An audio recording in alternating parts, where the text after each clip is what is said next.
La dernière partie arrive donc de notre intervention. L'objectif était bien évidemment de vous apporter des informations sur le marché des green bonds et notre stratégie, mais c'est aussi de vous apporter des informations concernant cette nouvelle taxonomie européenne qui va très rapidement se mettre en place et aura des incidences et des conséquences pour nous, asset managers, et pour vous, clients et investisseurs.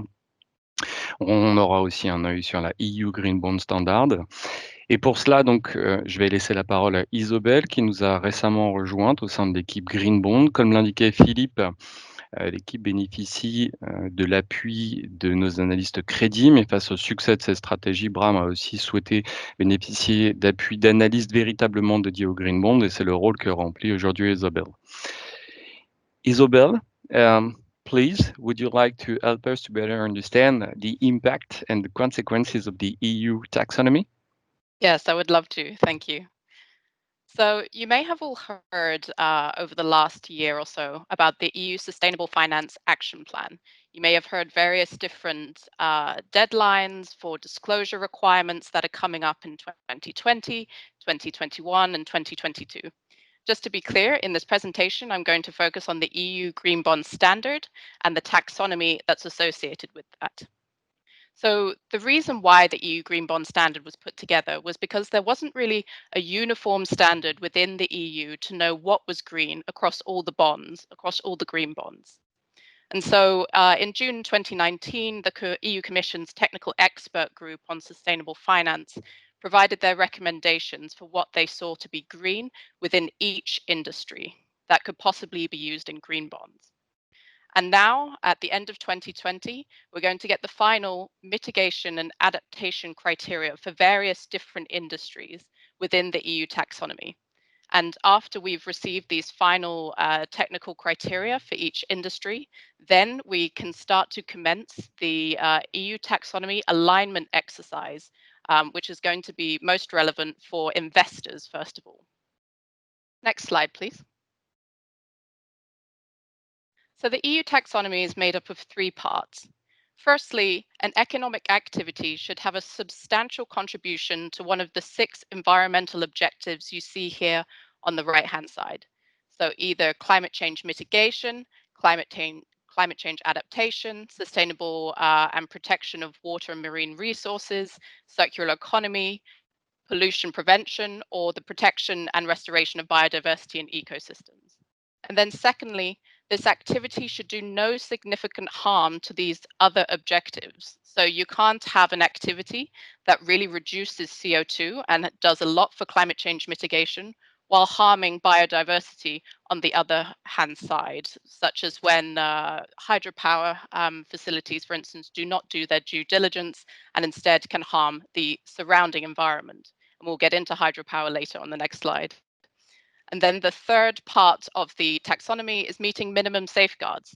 They've given 2 examples here of the OECD guidelines on multinational enterprises and the UN guiding principles on business and human rights, which many financial participants might already be meeting. So next we're going to go into an example of how to do this alignment exercise. I've chosen hydropower as my example economic activity here. So if you see a bond that contains a hydropower allocation in its use of proceeds, you would have to go through the hydropower facility and first of all meet the mitigation criteria.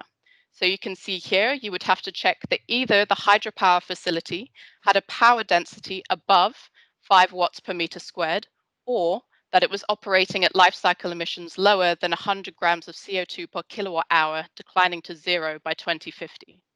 If it meets this, it has passed the mitigation criteria, and then you would go on to the do no significant harm assessment. And you would try to make sure that they had done an environmental impact assessment to make sure that they were not harming any of these other environmental objectives. And then at the end, you would see whether they are fully aligned, partially aligned, or not aligned at all.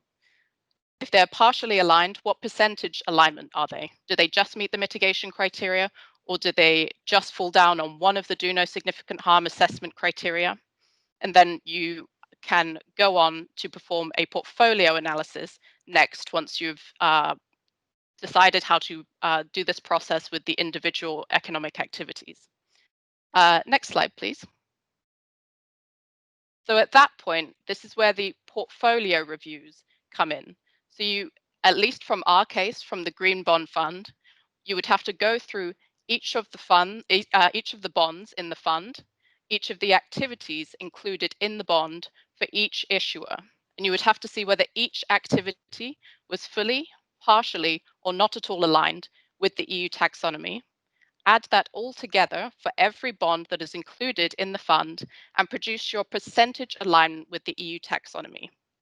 And this is required for all ESG funds or all funds which have sustainable impact goals. And you have to provide this percentage alignment by December 2021. And then issuers and firms themselves have to provide this percentage alignment by 2022. So there is a gap in between the investors providing this kind of information and then the issuers providing this information. So at that point in 2021, there may be a slightly lower percentage alignment than there will be once the issuers produce all of their taxonomy alignment, at which point many of the percentages for portfolios will go up. Any questions at this point? Yes, before to open the floor to our clients, I do have one question. According to you, Isabel, what is the potential impact of this new taxonomy on our strategy? And I mean on the way you manage the strategy. Do you want to use the different aspect of this new taxonomy in order to improve or develop new aspect into the investment process? Yes, of course. So we are firstly going to be starting the alignment exercise itself as soon as the mitigation and adaptation and resilience criteria are made available. And then while we perform our alignment exercise over 2021, we're also going to be integrating some of the technical criteria for each of the industries into our own NNIP Green Bond Fund framework and criteria that we are going to use ourselves to assess all of our old and new bonds. We're going to make our own assessments using the EU taxonomy criteria as a basis for going forward to make sure that we have as much alignment with the two frameworks in the future.